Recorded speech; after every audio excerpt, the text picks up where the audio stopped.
in order to earn money in this world, we all need to work.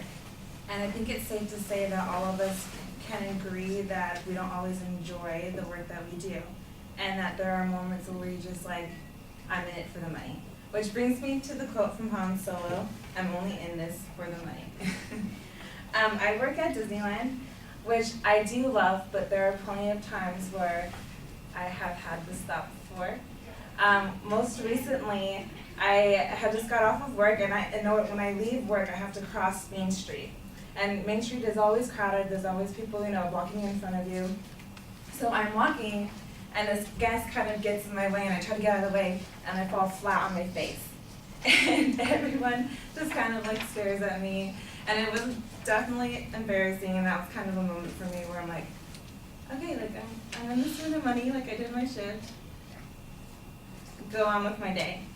And then another situation that I had at work was I work in the Mexican restaurant, so we get a lot of hangry people and people that just want to eat and get out. And so I had a guest come up to me, and he was a little bit confusing. He was like, oh, I want to order a burrito. I'm like, okay, sure, like, what would you like in the burrito? We have this and that. And he was like, I don't want any of that, like, I want something else that we didn't have. And I'm like, oh, well, I'm sorry, sir, like, you don't offer that. And he got extremely upset with me, and he said, get out of my face, I don't want to talk to you anymore, can I speak to someone else?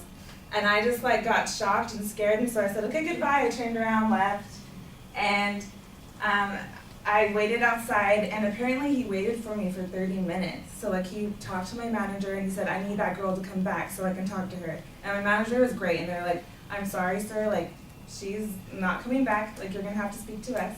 So that was extremely scary because he got very hostile. And I think that was definitely a moment where, as much as I love Disney, I thought to myself, I'm in this for the money, like, it'll pass. And so, in conclusion, I think that there are just times where you have to go to work to be a part of society and earn money, and yeah, you're in it for the money. Thank you.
Well, I thought you had a clear statement at the beginning. We know what your topic is and your point of view on it. I thought that was okay. There's not really a preview of what the supporting structure is going to be. You just have a couple of examples that you're going to share with us. The nice thing is that the examples both had lots of detail. They made it interesting.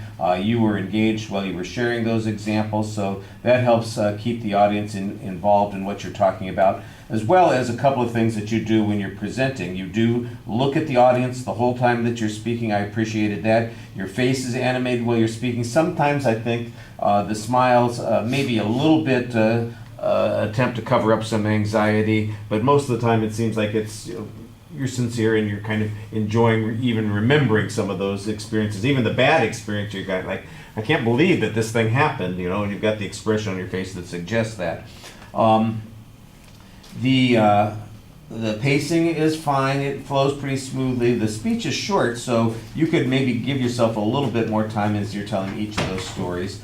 I did think that your posture was excellent while you were speaking to us. The one thing that maybe could have been a little bit more effective, maybe one or two steps closer to the audience, you're a little bit further back. And that may be a little bit of an indicator of some anxiety kinds of issues. That would be a little bit more engaging, but you compensate in a lot of ways. Like I said, with the animated expression in your voice and in your facial expressions, that works pretty effectively. You do have a tendency to drop your voice whenever there's uncertainty, and at the end of the speech, that's the best example of it. When you watch your speech back, you'll just say, "Oh, I've run out of things to say," and you kind of just trail off. And that's like you're losing control of what you were doing instead of finishing off in control of what you're doing. And so that's not the right impression that you want to leave people at the end of your speech. Okay, thank you.